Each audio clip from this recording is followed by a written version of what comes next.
Hi dear friends, welcome to G Centric. Question चल रहे हैं, क्वेश्चन की बात करेंगे। इधर उधर की बात करना भी क्या जब क्वेश्चन चल रहे हो यार। चलो, for the given pole zero configuration, जी हाँ सर, पोल दिए हैं, जीरो दिए हैं। The value of the transfer function at s equal to 1 is found to be 3.2। ठीक है, determine the transfer function and gain factor K. अच्छा, transfer function और के दोनों बताएं। ट्रांसफर फंक्शन यहां से ड्रॉ कर सकते हैं क्या तुरंत देख के? जी हाँ सर, ट्रांसफर फंक्शन हम ड्रॉ कर सकते हैं, बोले तो लिख सकते हैं। Transfer function from this plot is, पक्का गेन की वैल्यू आएगी सबसे पहले के। ठीक है, कहाँ कहाँ पोल्स हैं वो देख लो। सबसे पहले पोल एट ओरिजिन है, एक पोल हो गया। उसके बाद पोल एट वैल्यू 2 है। उसके बाद s प्लस 3 है। उसके बाद s प्लस 4 है। This is the transfer function. लेकिन इस ट्रांसफर फंक्शन की वैल्यू दी हुई है s इक्वल टू 1 पे, और वो है 3.2। तो भाई साहब, इसकी वैल्यू यदि 3.2 है, s इक्वल टू 1 पे, तो हमें k की वैल्यू मिलने वाली है यहां से, है ना। s given 3.2 is the value. ये मैंने ले ली 3.2 ना, हाँ, ये हो गया k। s की वैल्यू कितनी बेटा? 1 है। So this is nothing but 4 divide by 1 गुना 3 गुना 5। Am I correct? 2 + 1 3, 4 + 1 5, और ये 1 है ही। तो यहाँ से k की वैल्यू आ रही है बच्चे, ठीक है। और k की वैल्यू क्या आ रही है जरा बताएं मुझे। Sir k is equal to 3.2 गुना 15 डिवाइड बाई 4। सो यहाँ से k की वैल्यू कैलकुलेट कीजिए कैलसी से। सो इसकी वैल्यू आ रही है आपके पास 12। सो आपका ट्रांसफर फंक्शन जो हो गया वो हो गया कितना बेटा? 12 s plus 3 divide by s plus 2 s plus 4। कहानी क्लियर है? चलिए, let's come to the next one. Question number 29। A control system whose step response. अच्छा, इस पे आएंगे, रिस्पॉन्स वाले पे हम बाद में आएंगे। इजी वाले कर लेते हैं आज की कंडीशंस के। इस पे भी आएंगे बाद में, इस पे भी बाद में आ जाएंगे। ओके, ये वाला ले लेते हैं। Question number 32। A transfer function of a linear time invariant system is given by this. The steady state value of the output. The steady state value of the output of the system for a unit impulse input applied at time t equal to 1 will be. कितना अच्छा question है यार, ये बहुत ही अच्छा question है ये। अच्छा सर, बहुत अच्छा क्वेश्चन है, तो फिर करके दिखाइए। देखो, सिस्टम दे दिया उन्होंने आपके पास, लिख लेता हूं मैं सिस्टम जल्दी से fast. 1 divide by s square plus 3s plus 2। Okay, the steady state value of the output of the system for a unit impulse applied at t equal to, okay, so यहाँ पे input जो है वो del minus 1 है। t equal to 1 पे applied है, t equal to 0 पे नहीं। ठीक है, तो स्टेडी स्टेट वैल्यू पूछा गया है। So this is the c of s we are getting over here, c of s, है ना। ठीक है, तो स्टेडी स्टेट के लिए इसका टाइम इक्वेशन फाइंड करने की कोई जरूरत नहीं है। First find c of s, और c ऑफ s क्या होगा बेटा? 1/s square plus 3s plus 2 गुणा इनपुट का लैप्लास ट्रांसफॉर्म, और इसका क्या हो जाएगा? e to the power minus s गुणा 1 e to the power minus s का मल्टीप्लिकेशन भी होने लगा है यहाँ पे। ओके सर, इतना हो गया। अब आपसे डायरेक्टली पूछा गया है steady state value. So limit s tends to 0 s गुणा c ऑफ s, यस और नो। सो आपने करना है s गुणा e to the power minus s divide by s square plus 3s plus 2। s की वैल्यू रख दीजिए 0, so you will get the value of c infinite. समझ रहे हैं बात को? तो इसकी वैल्यू क्या आ गई देखिए जरा, अच्छा, एस की वैल्यू 0 पुट करोगे और डायरेक्टली कहानी ख़त्म हो जाएगी. This is nothing but the 0. So answer is C infinite is equal to 0.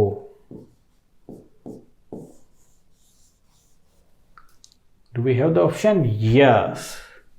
Here of the option. Question number 32 is over. कुछ मिस्टेक तो नहीं है? बिल्कुल कतई मिस्टेक नहीं है हमारी. ठीक है sir. C of S is perfectly correct ना? हाँ. क्या है? Unit impulse input. ठीक है. Fine. Let's come to the next one. ये आ जाइए जरा. Question number 33. As shown in the figure, a negative feedback system has an amplifier of gain 100 with plus minus 10% tolerance. इसका फॉरवर्ड पाथ जो है 100 plus minus 10%. Okay, the forward path and the attenuator of the value 9 by 100 in the feedback path. The overall system gain is approximately. अच्छा जी. और all system gain इस बताइए. इसकी tolerance limit दे दी है. देखो प्यारे बच्चे, निकालने का बड़ा आसान तरीका है. Forget about the tolerance. So T की वैल्यू क्या होती है भाई? ट्रांसफर फंक्शन होता है 1 plus this sir for the close loop control system having negative unit feedback. ठीक है. So this is nothing but 100 divide by 1 plus 9 बाई 100 गुणा 100. So this value is nothing but the 10. Transfer function की value तो 10 आनी है भाई साहब, और वो इसमें भी है, इसमें भी है, इसमें भी है, इसमें भी है. अब सारा खेल सिर्फ और सिर्फ किसके लिए बचा है? आपकी परसेंटेज के लिए, है ना. तो देखो जरा, परसेंटेज को करने के लिए आसान तरीका आपके पास ये है कि ये 10% का यदि टॉलरेंस हो रहा है तो किस में हो रहा है? पाथ गेन में. सेंसिटिविटी आप देखे थे कि नहीं कि ओवरऑल टी में कितना होगा यदि जी में कुछ परिवर्तन हो रहा है तो that is 1 plus G H. ये हमने देखा था, फार्मूला निकाला था सर. ठीक है. ओके, तो 1 प्लस जी में कितना परसेंट हो रहा है बेटा? ओ सॉरी, क्या गलती हो रही? हाँ, गलती ये हो रही है कि वेट अ मिनट,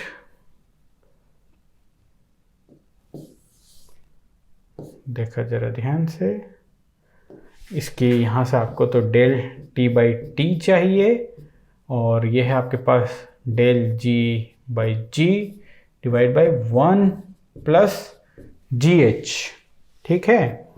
तो इसकी वैल्यू है 10% फ्रैक्शनल वैल्यू. चलिए, this is the 10% value. 1 plus G H, 1 plus G H 100 गुणा दिस करोगे तो यहाँ पे 10 आ रहा है. So you are getting this 1%. तो आपका फाइनल आंसर टॉलरेंस में यदि दोगे आप तो क्या आएगा? टी की वैल्यू आ रही है 10 और प्लस माइनस 1%.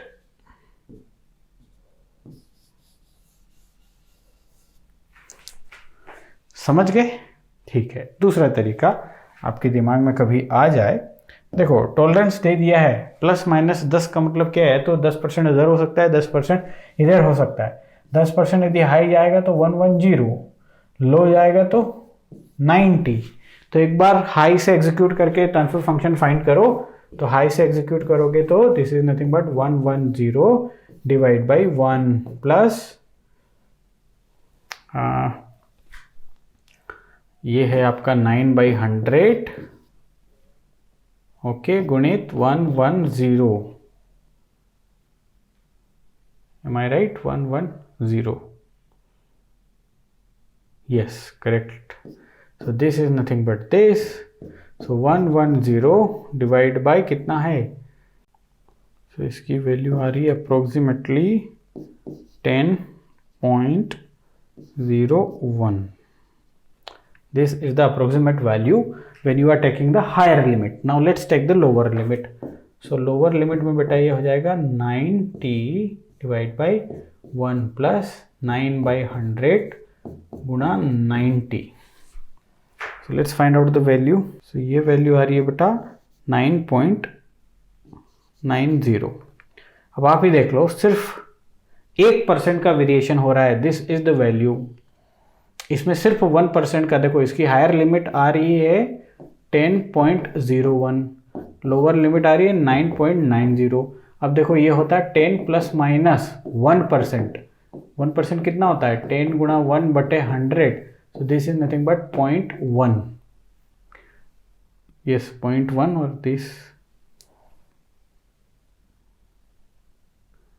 यस ये 0.1 ही तो है राजा। 0.1 हाँ, दिस इज ऑल्सो 0.1। तो क्या दिक्कत है? कोई दिक्कत नहीं है सर, 1% इज द करेक्ट बात है।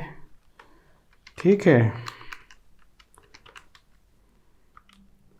ये 0.1 यहाँ आएगा 10.10। ठीक, did you get my point? समझ गए? दोनों तरीके से आप दिमाग लगा सकते हैं। सेंसिटिविटी तो पढ़ ही चुके हैं, और देखते हैं जरा, आएंगे इस पे भी। लल्लू लल्लू वाले पहले कर लेते हैं। ठीक है, ये आइए जरा, लिखा हुआ है the response of the system G of S equal to इतना। ठीक है, to the input to the unit step input is this, the response of this system to the unit step input is y t. ठीक है sir, समझ में आया हमें आप जो कहना चाह रहे हो। द वैल्यू ऑफ, इसने पूछा है d y by d t at t equal to 0 plus इस, वाई टी की वैल्यू नहीं पूछी इसने, d y by d t की वैल्यू पूछी है। तो एक काम करते हैं ना, हमारे पास सिस्टम दिया हुआ है, उससे आगे बढ़ने की कोशिश करते हैं। हियर इज द सिस्टम, और सिस्टम जो दिया हुआ है वो है s-2 divide by s+1 s+3 बराबर। ठीक है सर, एंड साथ में आपने इसको इनपुट दिया है 1 बाई एच, यानी कि यूनिट स्टेप इनपुट। सो ये आपको y ऑफ s देने वाला है, और इस y ऑफ s का यदि आप ILT ले लोगे, इनवर्स लाप्लास ट्रांसफॉर्म, तो आपको yt मिलेगा। उस yt का dy by dt equal to 0 चाहिए आपको। तो आप क्या करोगे सर? आगे बढ़ेंगे। तो आगे बढ़ेंगे, आगे बढ़ो जल्दी से। यहाँ आप देखोगे कि sir y of s is equal to 1 by s गुणा s-2 divide by s+1 s+3। Partial fraction आपका पीछा नहीं छोड़ेगा कंट्रोल सिस्टम में बेटा। सो this is nothing but s something by s something upon s+1 something upon s+3। यहाँ से कर दी जाएगी बाउंड्री, सॉरी ये बाउंड्री बना देते हैं, डोंट डिस्टर्ब। चलिए वैल्यू निकालिए सर, s की वैल्यू 0 रख दो बेटा, यहाँ भी 0, यहाँ भी 0, यहाँ भी 0। सो ऊपर बचा -2 और नीचे बचा 3। s की वैल्यू -1 रखो बेटा, -1 रखो, इसको हटा दो, -1 माइनस, सो -3, ये -1 और ये 2 -2। ठीक है, s की वैल्यू -3 रखो, -3 -2 -5 हो गए, और इसको तो हटाना है। सो -3 यहाँ से और -2 यहाँ से, तो प्लस के 6। ठीक है, सो फाइनल लिखो बेटा, y of s is equal to -2/3 गुणा 1/s प्लस 3/2 यानी कि 1.5 कर दूं मैं, 1.5s+1 -5/6 गुणित 1/s+3। Here it is. अब आपको क्या चाहिए भाई साहब? सर आपको चाहिए y ऑफ t चाहिए। देखते जाइए यार, आपने कर दिया क्या खुद से? बहुत बढ़िया बेटा, ऐसे ही करना है। तो इन्वर्स ले लीजिए, तो -2/3, ठीक है, plus 1.5 of e to the power -t minus 5/6 of e to the power -3t, और सबके बाहर तो u ऑफ t है ही, कोई दिक्कत है ही नहीं। नहीं भी लिखोगे तो चलेगा, बिकॉज कंट्रोल सिस्टम में एवरीथिंग इज फ्रॉम 0+। ठीक है, तो सर अब इसका हमें पता करना है dy by d T. So dy by d T पता करते हैं, चलो जरा। तो ये हो जाएगा 0 और ये हो जाएगा -1.5 e to the power -t, और ये हो जाएगा प्लस 5/6 गुणा 3 into e to the power -3t। ठीक है, इसकी वैल्यू रखो t इक्वल टू 0 पे, t इक्वल टू 0 प्लस यानी कि 0 पे, और 0 पे इसकी वैल्यू क्या आएगी, कैलकुलेटर से जल्दी से बताओ। -1.5 प्लस 5/2, ये आ रहा है ना भाई, 5/2, 5/2 is nothing but 2.5, 1.5 minus 2.5 is nothing but 1, इसकी वैल्यू आ गई 1। समझ गए बात। अब एक और कहानी ये कि आप में से कहीं कुछ इंटेलिजेंट बच्चों ने इसको एक नए तरीके से भी करने की कोशिश करी होगी, और वो नया तरीका है कि सर क्यों हम टाइम डोमेन में इक्वेशन क्रिएट करें, टाइम डोमेन में इक्वेशन क्रिएट करते हैं कुछ इधर का उधर प्लस माइनस कर दिया तो लंका लग जाएगी ना सर। तो सर आपने तो सिखाया है इनिशियल वैल्यू थ्योरम है, तो इनिशियल वैल्यू थ्योरम ये कहती है कि कोई भी फंक्शन यदि आपके पास है तो आप इनिशियल वैल्यू ट्यूल लगा सकते हैं, और जहाँ पे s टेंड्स टू कहाँ होगा, इनफाइनाइट एस एफ एस, और ये वैल्यू है आपकी f(0) की। लेकिन मेरे पास जो है ना फंक्शन वो है dy/dt, इसकी वैल्यू चाहिए मुझे t=0 पे। समझिएगा ध्यान से। सपोज मान लो ये एक फंक्शन है ft, इसकी चाहिए आपको वैल्यू 0 पे, यानी कि f(0), तो वो क्या हो जाएगा बेटा, limit s tends to 0, sorry s tends to infinite इस फंक्शन का f(s), मतलब इस फंक्शन का f(s) और इसका f(s) क्या हो जाएगा, एक तो s और इस फंक्शन का f(s) क्या हो जाएगा, s गुणा y(s).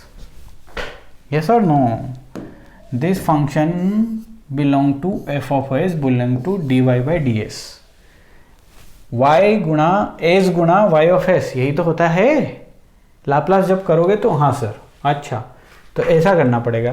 तो आपके पास y(s) है, ये रहा y(s), सब कुछ है, तो फिर जब ये क्यों करना, करके देखते हैं जरा क्या होगा। Sir limit s tends to infinite, ये होगा s गुणा y(s), y(s) है आपके पास s-2 divide by s+1 s+3। ठीक है बेटा, तो ये एक s से एक चला गया। अब ऊपर जो है ना वहाँ s की जगह इन्फिनिटी पुट करो तो इन्फिनिटी बाई इन्फिनिटी का एल हॉस्पिटल रूल लगाना पड़ेगा। तो limit s tends to infinite, यहाँ ऊपर वाले को लिख लिया मैंने s²,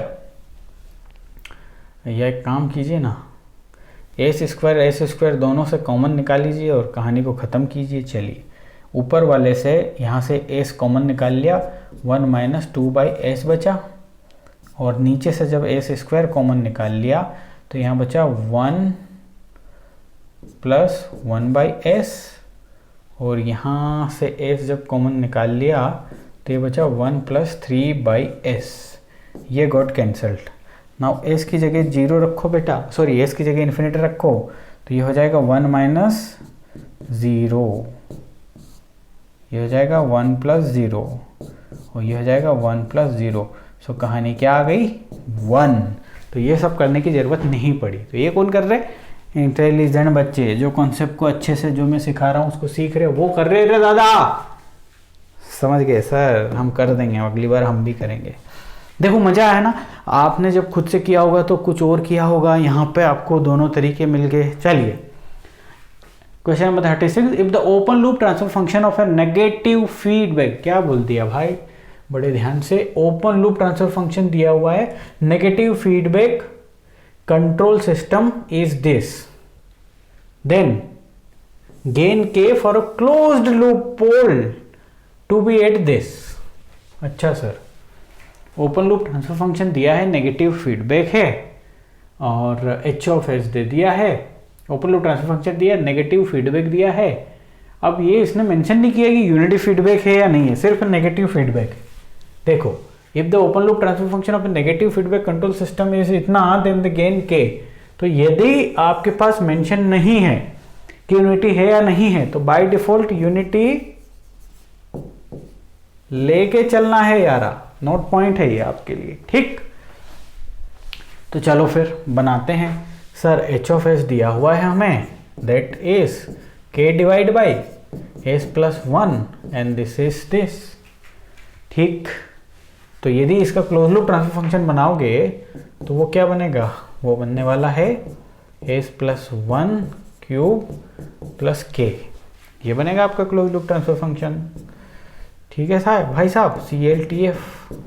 अब CLTF का एक पोल इस पे है, एक पोल इस पे, मतलब इस इक्वेशन को s plus 1 cube plus k is equal to 0, इसके पर्टिकुलर पोल, ये जहां भी पोल होगा इसकी वैल्यू 0 होगी या नहीं होगी बताइए।